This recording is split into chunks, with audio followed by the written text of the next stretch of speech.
بسم اللہ الرحمن الرحیم نحمد اللہ تعالی ونصلی علی رسولہ الکریم اما بعد۔ الحمدللہ آج کی تراویح میں 25واں پارہ پڑھا گیا۔ اللہ رب العزت قبول فرماوے۔ گزشتہ سورہ نور کی تفصیل مکمل ہوئی اور سورہ نور کی تفصیل اور اس کی تفسیر کے بعد مناسب سمجھا کہ سورہ احزاب کی کچھ تشریح کہ ہمارے سامنے آنی چاہیے۔ احزاب کا ترجمہ ہوتا ہے لشکر۔ یہ جو صورت ہے مدینۃ المنورہ میں نازل ہوئی اور اس صورت کے اندر اللہ رب العزت نے بہت ساری اہم باتیں ارشاد فرمائی ہیں اور اس کا خاص مقصد جو ہے وہ غزوہ احزاب کا تذکرہ ہے۔ اصل میں سن 4 یا 5 ہجری کے اوائل میں اللہ کے نبی حضرت محمد صلی اللہ علیہ وسلم مدینہ کی طرف جب ہجرت فرما کر تشریف لے گئے تھے تو وہاں پہلے یہودی آباد تھے۔ ان یہودیوں کے دلوں میں اللہ کے نبی صلی اللہ علیہ وسلم کی نفرت اور اللہ کے نبی صلی اللہ علیہ وسلم کی دشمنی کہ وہ کوٹ کوٹ کر بھری ہوئی تھی اور وہ کفار مکہ سے مل کر اللہ کے نبی صلی اللہ علیہ وسلم کو تکلیف پہنچانے کا کوئی بھی راستہ نہیں چھوڑتے تھے۔ جب بھی موقع ملتا تھا وہ فوراً تکلیف پہنچانے کے در پہ ہو جاتے تھے۔ پھر سن 4 ہجری کے اندر اللہ کے نبی صلی اللہ علیہ وسلم نے ان کو یہودیوں کو مدینے سے نکال دیا اور ان کو خیبر اس کی طرف جانے کا کہا کہ تم مدینہ چھوڑ کر مدینے کی بستی سے نکل جاؤ۔ ان کو وہاں سے شہر بدر کر دیا گیا۔ تو ایک وہ دشمنی ان کے دلوں کے اندر بھری ہوئی تھی۔ اب جو خیبر کا قلعہ تھا وہاں یہ لوگ آباد تھے اور وہاں پورے سب یہودی تھے۔ وہ یہودیوں کا بڑا قلعہ تھا خیبر۔ وہ خیبر بھی سن 7 ہجری کے اندر فتح ہو گیا تھا بعد میں۔ یہ سن 4 ہجری میں جب ان کو شہر بدر کر دیا گیا تو ان کے دلوں میں اور نفرت اور دشمنی بھر آئی۔ اصل میں یہودیوں کے 2 بڑے بڑے قبیلے تھے۔ ایک قبیلے کا نام تھا قبیلہ بنو نذیر، ایک کا نام تھا قبیلہ بنو قریظہ۔ اب سن 4 ہجری کے اواخر میں کفار مکہ میں سے ابو سفیان اور ایسے ہی ابو جہل کے بیٹے اکرمہ، آگے چل کے یہ دونوں مسلمان ہو گئے تھے، اس وقت کافر تھے جب یہ واقعہ پیش آیا۔ ابو سفیان اور اکرمہ بن ابی جہل اور ان کے ساتھ ایک اور شخص، یہ تینوں حضرات ایک وفد لے کر مدینۃ المنورہ پہنچے اور مدینۃ المنورہ کے اندر ایک منافقوں کا سردار تھا، عبداللہ بن ابی سلول۔ وہ بڑا منافق تھا۔ حضرت عائشہ صدیقہ رضی اللہ تعالی عنہا کے واقعے کے اندر بھی اس نے بڑی چاپلوسی کے ساتھ اور بہت زیادہ ایک بری حرکت کی، اس نے بہت بڑی بری حرکت کی۔ تو یہ وہی بندہ تھا۔ تو یہ لوگ اس سے جا کر ملے۔ ابو سفیان کا قافلہ، ان کا جو وفد تھا، یہ منافقوں کے سردار سے ملے اور اس کے ساتھ مل کر کے پھر وہ اللہ کے نبی صلی اللہ علیہ وسلم کی خدمت میں ایک درخواست لے کر پہنچے۔ اور وہ درخواست کیا تھی؟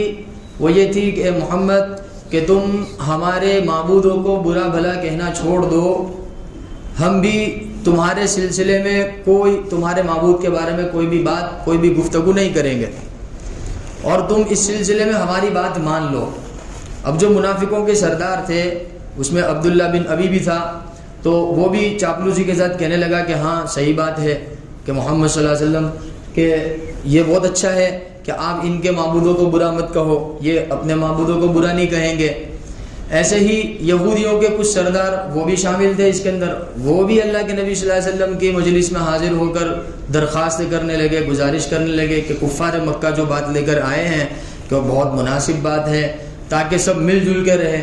بات سمجھ میں آ رہی؟ کیا کہہ رہے ہو؟ سب مل جل کے رہیں، کسی طرح کی کسی کو کوئی پریشانی پیش نہ آئے، وہ آپ کی عبادت پہ خوش، آپ ان کی عبادت پہ خوش، اس طرح کی انہوں نے درخواستیں کی۔ تو اللہ رب العزت نے یہ آیت نازل فرمائی کہ یا ایھا النبی اتق اللہ ولا تطع الکافرین والمنافقین، کہ اے نبی جی یہ جو درخواست لے کر آپ کے پاس آئے ہیں اس کو ہرگز مت ماننا۔ اس سلسلے میں آپ کس کی پرواہ کرنا؟ کہ اللہ کی پرواہ کرنا، اللہ سے ڈرنا۔ وَلَا تُطِعِ الْكَافِرِينَ وَالْمُنَافِقِينَ، کافروں کی اور منافقوں کی بالکل مت سننا، ان کی اتباع مت کرنا۔ یہ جو کہتے ہیں کہ بھائی تم ہمارے معبودوں کو برا مت کہو، ہم تمہارے معبود کو برا نہیں کہیں گے، تو اللہ رب العزت کو برا کہنے سے تھوڑی اللہ برا ہو جاتا ہے۔ اللہ پاک فرماتے ہیں ان اللہ کان علیما حکیما، اللہ تو علیم ہے، حکمت والا ہے، حکیم ہے، اللہ جب چاہے گا جس طرح چاہے فیصلہ فرما دے گا۔ باقی آپ ان کی باتوں میں آ کر کے آپ جو ہے جو چیز غلط ہے اس کو صحیح قرار مت دے دینا، کیونکہ یہ ایک درخواست لے کر آئے تھے، ایک منصوبہ لے کر آئے تھے۔ اور واتبع ما یوحی الیک من ربک، آپ کی پروردگار کی جانب سے آپ پر جو قرآن پاک نازل ہوا ہے آپ صرف اسی کی اتباع کیجئے۔ ان اللہ کان بما تعملون خبیرا، اللہ رب العزت تمہارے اعمال سے خوب واقف ہے۔ تو اب جب دیکھا کہ اللہ کے نبی صلی اللہ علیہ وسلم نے ان کی بات نہیں مانی اور اللہ رب العزت نے منع کر دیا کہ یہ تو کوئی بات نہیں ہوئی، تو پھر کیا ہوا کہ یہ اور زیادہ غصے میں بھرائے، پھر انہوں نے اور سازشیں رچی اور آپس میں مذاکرے شروع کر دیے۔ انہوں نے ایک وفد مکہ سے ادھر آتا ادھر ادھر ملاقات کر کے انہوں نے فل پلاننگ کی کہ اب کیا کرنا ہے کہ اب مدینۃ المنورہ کو کہ صحیح صفحہ ہستی سے مٹا دینا ہے، اب ختم کر دینا ہے۔ تو قریباً یہودیوں کا، کفار مکہ کا، یہ سب ملا کر کے 12 سے 15 ہزار کا لشکر تیار ہوا، بڑا لشکر تیار ہوا۔ اس وقت مدینے میں مسلمانوں کی تعداد 3000 تھی، اور وہ 3000 میں سے بھی کچھ تو منافق تھے، اور اس میں یہودیوں کا ایک قبیلہ تھا جو قبیلہ بنو نذیر، وہ اللہ کے نبی صلی اللہ علیہ وسلم کے ساتھ معاہدہ کیا ہوا تھا۔ جب اللہ کے نبی صلی اللہ علیہ وسلم کو، صحابہ کرام کو پتہ چلا کہ یہ ایسی ایسی تیاری کر رہے ہیں، تو صحابہ کرام سے اللہ کے نبی صلی اللہ علیہ وسلم نے پھر مذاکرے اور مشورے شروع کیے کہ بھئی اب کیا کرنا چاہیے، کہ یہ تو پوری تیاری کے ساتھ کیا کر رہے ہیں کہ مدینۃ المنورہ پر حملہ آور ہونے والے ہیں۔ تو اللہ کے نبی صلی اللہ علیہ وسلم و صحابہ کرام نے کافی سارے مذاکرے کیے، مشورے ہوئے۔ اخیر میں حضرت سلمان فارسی رضی اللہ تعالیٰ عنہ کی رائے اللہ کے نبی صلی اللہ علیہ وسلم کو پسند آئی، کیونکہ اس وقت مسلمان اس پوزیشن میں نہیں تھے کہ چل کر سامنے سے کیا کرتے، جوابی حملہ کرتے، نہیں، اللہ کے نبی صلی اللہ علیہ وسلم نے وہیں پر رہنا پسند کیا۔ سلمان فارسی رضی اللہ تعالیٰ عنہ نے رائے دی کہ یا رسول اللہ کہ ہم اپنے علاقے کے اندر اس طرح کبھی واقعہ پیش آتا تو ہم اپنے شہر کے ارد گرد خندق کھود لیتے تاکہ دشمن جو ہے اس کو اس پار کر کے شہر میں نہ آ سکے اور شہر کو برباد نہ کر سکے۔ تو اللہ کے نبی صلی اللہ علیہ وسلم کو یہ رائے پسند آئی اور اللہ کے نبی صلی اللہ علیہ وسلم اور صحابہ کرام نے اس پر عمل شروع کر دیا، اور خود اللہ کے نبی صلی اللہ علیہ وسلم بنفس نفیس وہ خندق کو کھودنے کے اندر اور خندق کو پاٹنے کے اندر اللہ کے نبی صلی اللہ علیہ وسلم خود شامل حال رہے، اور ایک یہ لمبا زمانہ گزرا اس کو کھودنے میں، اس کی ترتیب میں۔ جو لوگ عمرہ یا حج میں گئے ہوں گے انہوں نے وہ منظر دیکھا ہوگا، خاص طور پر جو پرانے زمانے میں گئے ہوں گے، یعنی آج سے قریباً 30 35 40 50 سال پہلے جو لوگ گئے ہوں گے تو انہوں نے حقیقت میں وہ دیکھا ہوگا، وہ ابھی تو اس کو انہوں نے کیا کر دیا، ڈھانپ دیا ہے گا۔ تو بہرحال اللہ کے نبی صلی اللہ علیہ وسلم اور صحابہ کرام نے خندق کو بالکل کھود دیا۔ اب وہ پورا لشکر سامنے آ کر بالکل تیار ہو گیا، بالکل ادھر وہ کافروں کا لشکر ہے، ادھر یہودی ہے، اور پھر مدینے کے اندر جو ہے وہ یہودیوں کا قبیلہ بنو قریظہ جس کے ساتھ اللہ کے نبی صلی اللہ علیہ وسلم کا معاہدہ تھا، اس نے بھی کیا کر دیا اخیر وقت میں کہ معاہدے کو توڑ دیا اور پرواہ نہیں کی، اور وہ ان کے ساتھ ساز باز کرنے لگے۔ اب اندر سے بھی خطرہ پیدا ہو گیا، پہلے باہر سے خطرہ تھا تو اس کے لیے خندق کھودی گئی تھی، لیکن اب اندر سے خطرہ آ گیا تو اس کی کیا ترتیب اختیار کی جائے۔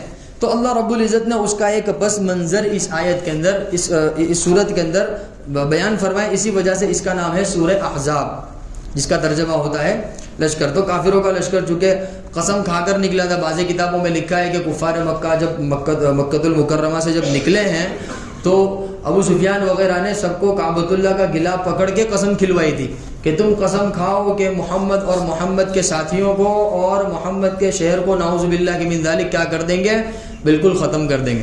تو اس سے کیا پتہ چلا کہ سازشیں آج سے نہیں چل رہی، تو پہلے سے ہی چل رہی ہے۔ تو لوگ تو بہت پہلے سے کوششیں کر، لیکن کیا ہوا، ختم ہو گیا مدینہ الحمدللہ، باہر بھی موجود ہے اور ہمارے اندر سینے میں بھی کیا ہے، موجود ہے۔ تو جناب سازشیں تو بہت پہلے سے چلتی ہے، اور حضرت آدم علیہ السلام کو جنت سے نکالا گیا ایک سازش کے تحت ہی نکالا گیا تھا، اور جب سے چل رہی ہے تو اس میں گھبرانے کی ضرورت نہیں ہے۔ اللہ رب العزت نے یہ آیات اسی لیے نازل فرمائی ہے تاکہ قیامت تک کے پیدا ہونے والے مسلمانوں کے سامنے اگر حالات ایسے کشیدہ ہوتے ہیں اور حالات سخت ہوتے ہیں تو ان کے لیے یہ آیات اور یہ سورت کیا بن جاوے، تسلی کا ذریعہ بن جاوے۔ کیا بن جاوے، تسلی کا سبب بن جاوے۔ اب آپ اندازہ لگائیے کہ وہ لوگ کعبۃ اللہ کا گلا پکڑ کے قسم کھا رہے ہیں، یہ آپ ذرا سوچئے کہ کہاں کا غلاف پکڑا ہے؟ کعبۃ اللہ کا، جس کا طواف کیا جاتا ہے، جس کے سامنے رک کر نماز پڑھی جاتی ہے، اس کا غلاف پکڑ کے قسم کھا رہے، اور قسم بھی کیا کھا رہے ہیں کہ محمد صلی اللہ علیہ وسلم کو صفحہ ہستی سے کیا کر دیں گے؟ مٹا دیں گے، جو دور دور تک ناممکن ہے، ایسا ہو ہی نہیں سکتا۔ چاہے تم کعبۃ اللہ کی قسم کھا لو کہ کسی کی بھی قسم کھا لو، اللہ رب العزت کے دین کو اور اللہ کے حبیب حضرت محمد صلی اللہ علیہ وسلم کو مٹایا نہیں جا سکتا۔ کہ ایک شعر ہے نا کہ اسلام وہ پودا ہے کاٹو گے تو ہرا ہوگا، تم جتنا اجاڑو گے یہ اتنا ہی ہرا ہوگا، یہ ایک اس کا مفہوم ہے گا۔ تو بہرحال اللہ کے نبی حضرت محمد صلی اللہ علیہ وسلم کو، صحابہ کرام کو تکلیف پہنچانے کے لیے ہر طرح کی کوششیں انہوں نے کر لی اور پھر پڑاؤ ڈال دیا بالکل سامنے۔ اب اللہ رب العزت نے اس کے اندر ارشاد فرمایا کہ وہ وقت یاد کرو اذ جاءتکم جنود، کہ ایک لشکر بالکل تمہارے سر پر آ پڑا، بالکل سامنے ہی۔ اب بہت کوشش کی انہوں نے اس بار آنے کی، لیکن نہیں آ پائی۔ ادھر صحابہ کرام اور اللہ کے نبی صلی اللہ علیہ وسلم بھی تیروں کے ساتھ کھڑے ہیں، جیسے ہی کوئی کوشش کرتا ادھر آنے کی، اس کو اس کے ذریعے کیا کر دیا جاتا؟ جواب دیا جاتا، ہلاک کر دیا جاتا۔ بہرحال 1 مہینے تک وہ کافروں کا لشکر جو ہے وہ مدینہ کے پار، خندق کے پار پڑا رہا، اس انتظار میں کہ کوئی صورت نکل آوے ادھر پار آنے کی، لیکن کوئی بھی صورت اس کی نہیں نکلی۔ آخر میں اللہ رب العزت نے مدد فرمائی، نصرت فرمائی۔ ایک رات ایسی آندھی چلی ہے، ایسی آندھی چلی ہے، اللہ رب العزت فرماتے اذ جاءتکم، کہ جب تمہارے پاس وہ لشکر آ گیا، جنود فارسلنا علیہم ریحا، تو ہم نے اس کے اوپر ایک سخت آندھی بھیجی، اور وجنودا، اور ایک لشکر بھیجا، لم تروہا، جو لشکر تم کو نظر نہیں آ رہا تھا۔ تو وہ لشکر کون سا تھا؟ وہ فرشتوں کا لشکر تھا، وہ اللہ رب العزت کی غیبی مدد تھی۔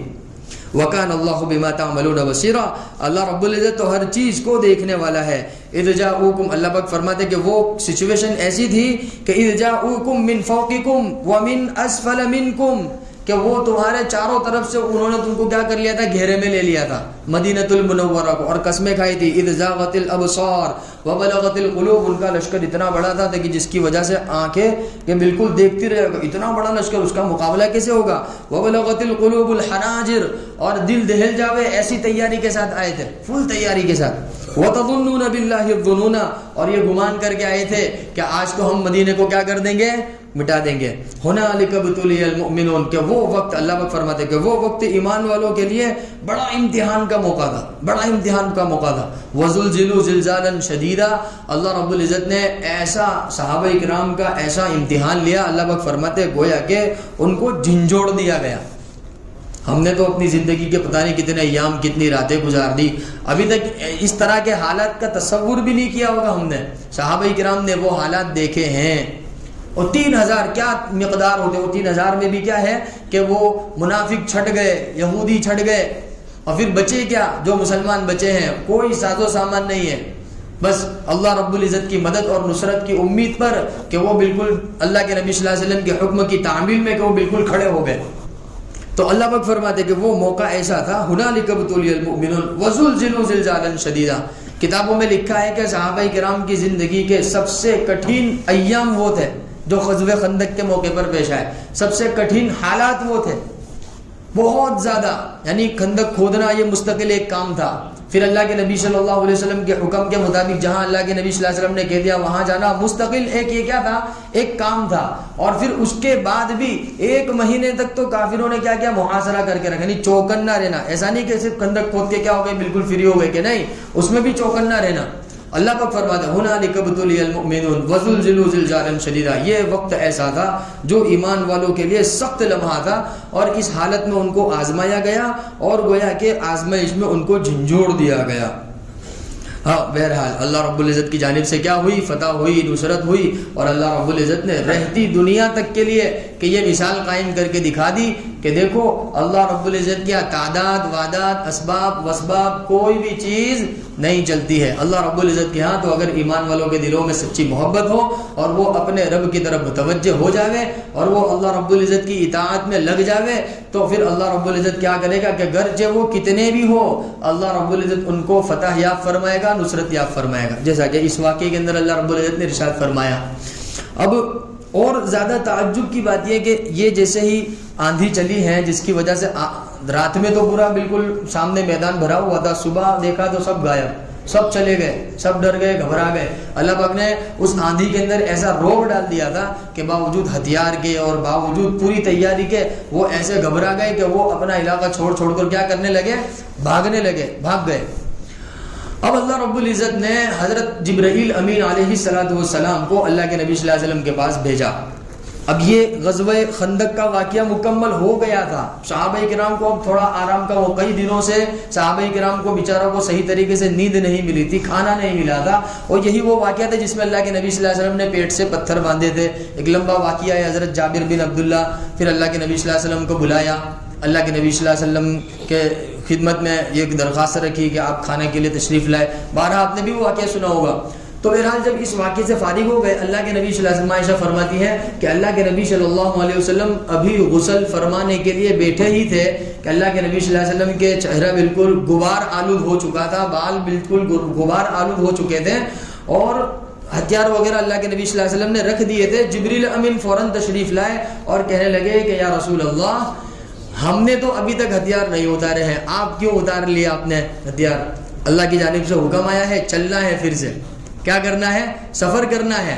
کہاں سفر کرنا ہے؟ وہ یہودیوں کے جو قبائل جنہوں نے اللہ کے نبی صلی اللہ علیہ وسلم کے معاہدے کو توڑا تھا کہ ان کا محاصرہ کر کے ان کو کیا کرنا ہے؟ علاقے سے نکالنا ہے۔ تو فوراً اللہ کے نبی صلی اللہ علیہ وسلم نے صحابہ کرام کو حکم دیا، فوراً صحابہ کرام فوراً تیار ہو گئے۔ اتنے مہینوں کے بیچارے تھکے ہوئے تھے، فرمایا اللہ پاک نے کہ وہ وقت صحابہ کرام کی آزمائش اور امتحان کا تھا، فوراً تیار ہو دوسرے غزوے کے لیے نکل پڑے، سفر پر نکل۔ پھر وہاں پر بھی اللہ رب العزت نے ان کو فتح یاب فرمایا، نصرت یاب فرمایا۔ یہاں کیا ہوا کہ ان کا محاصرہ کیا گیا، وہاں جا کر انہوں نے محاصرہ کیا، 20-25 دن کا محاصرہ ہوا۔ اس کے بعد یہودیوں نے شکست مانی، اور پھر جو لوگ اللہ کے نبی صلی اللہ علیہ وسلم اور مدینۃ المنورہ کو مٹانے کے اس میں لگے ہوئے تھے ان کو سزائیں دی گئی اور باندیا بنایا گیا، اور پھر وہاں پر اسلام کا قانون نافذ کیا گیا۔ یہ دو واقعے اللہ رب العزت نے اس میں اشارہ فرمایا۔ ساتھ ساتھ میں اللہ رب العزت نے ایک اور واقعے کی طرف اشارہ فرمایا۔ اصل میں کفار مکہ کے درمیان ایک واقعہ بڑا مشہور تھا کہ وہاں ایک شخص تھا جس کا نام تھا جمیل۔ وہ اپنے آپ کو بڑا عقل مند سمجھتا تھا، اور کفار مکہ بھی اس کو بڑا عقل مند سمجھتے تھے، اور اس کا یہ دعویٰ تھا کہ میرے 2 دل ہیں۔ کیا ہے؟ میرے 2 دل ہیں۔ تو اللہ پاک نے اس کی طرف اشارہ فرمایا کہ ما جعل اللہ لرجل من قلبین، اللہ نے کسی کو 2 دل پیدا ہی نہیں کیے تھے، تم کون ہو تو دعویٰ کرنے والے کہ میرے 2 دل ہیں؟